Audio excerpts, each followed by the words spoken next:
Hello students आज आपको poem the whole poem इसकी समरी के बारे में बताएंगे। ये जो पोएम है इसको जॉन बेलमैन ने कंपोज किया है। इसमें एक छोटे बच्चे की कहानी के बारे में बताया गया है जिसकी कंपैरिजन मानव जीवन से की है। इसमें पोएट क्या बताते हैं कि एक छोटा बच्चा है, उसकी एक बॉल खो जाती है। जब वो बॉल खो जाती है तो बच्चा बड़ा दुखी होता है। यहाँ पे कवि ये बताते हैं कि बॉल खोना कोई इतनी बड़ी बात नहीं है, दोबारा से दूसरी बॉल खरीदी जा सकती थी, लेकिन फिर भी बच्चा दुखी है। वो दुखी क्यों है, क्या उसका रिएक्शन होता है, वो सब उसमें बताया गया है। तो पोएम को हम शुरू करते हैं और इसमें कवि उस बच्चे से जब बॉल खो जाती है तो उसका रिएक्शन जानना चाहता है और कुछ उसे सजेशन देना चाहता है। तो what is the boy now who has lost his ball, what is he to do, I saw it go merrily bouncing down the street and then merrily over there it is in the water। तो इन 4 लाइनों में poet बताते हैं कि poet कहते हैं कि वो लड़का जिसकी बॉल खो गई है वो क्या करेगा। वो बड़ा दुखी है, इस वक्त मायूस है, उदास है।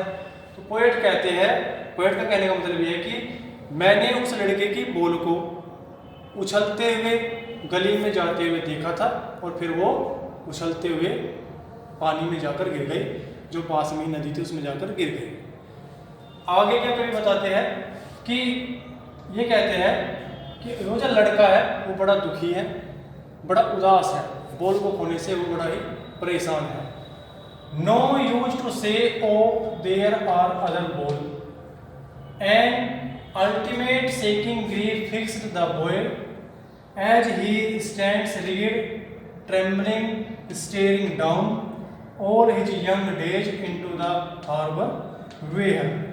तो इसमें अब पोएट आगे बताते हैं कि लड़के की बॉल नदी में चली गई, लड़का बड़ा दुखी होता है और कवि यहाँ पे कहते हैं कि हम लड़के को ये बात कहकर भी सांत्वना नहीं दे सकते कि तुम दूसरी बॉल ले लो।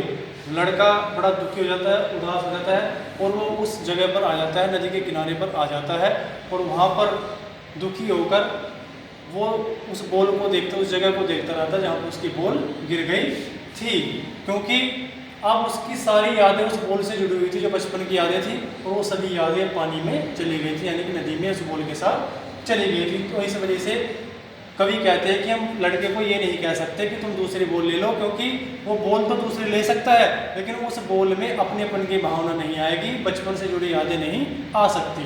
आगे क्या बताते हैं, His ball went I would not intrude on him a dime, another ball is worthless now he senses first responsibilities। अब कवि कहते हैं कि मैं उसे ये नहीं कह सकता कि तुम मुझसे दूसरी बॉल लेने के लिए पैसे ले लो, क्योंकि वो बॉल तो ले सकता है लेकिन वो बॉल उसे अपनेपन की भावना नहीं ला सकती। तो अब यहाँ पे कवि कहते हैं कि उसके लिए जो दूसरी बॉल है वर्थलेस है, बेकार है। और कवि कहते हैं कि अब समय आ गया है बच्चे को मेरे द्वारा बताई गई बातों को सीखने की जिम्मेदारी लेनी होगी। तो ये इसमें बताया गया है।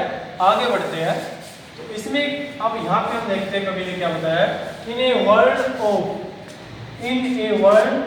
possessions people will take balls will be lost always little boy and no one buys a ball back, money is external as he is learning well behind his desperate eyes the epistemology of loss how to stand up।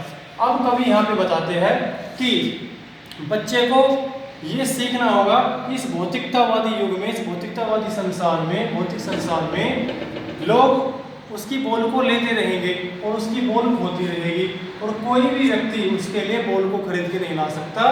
Money is external, money जो होती है बाहरी दिखावा होती है।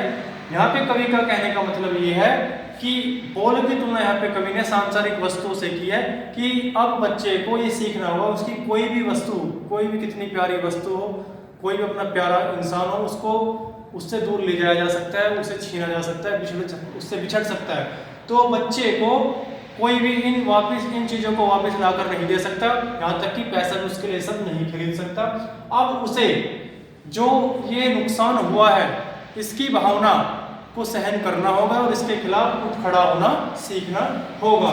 आगे बताते हैं कि knowing what every man must one day know and most know many days how to stand up. तो कवि कहते हैं कि हर व्यक्ति इस बात को एक दिन सीख जाता है कि जो जिंदगी में उतार चढ़ाव होते हैं, दुख होते हैं, उसका सामना हमें करना ही पड़ेगा, हमें उठ खड़ा होना पड़ेगा।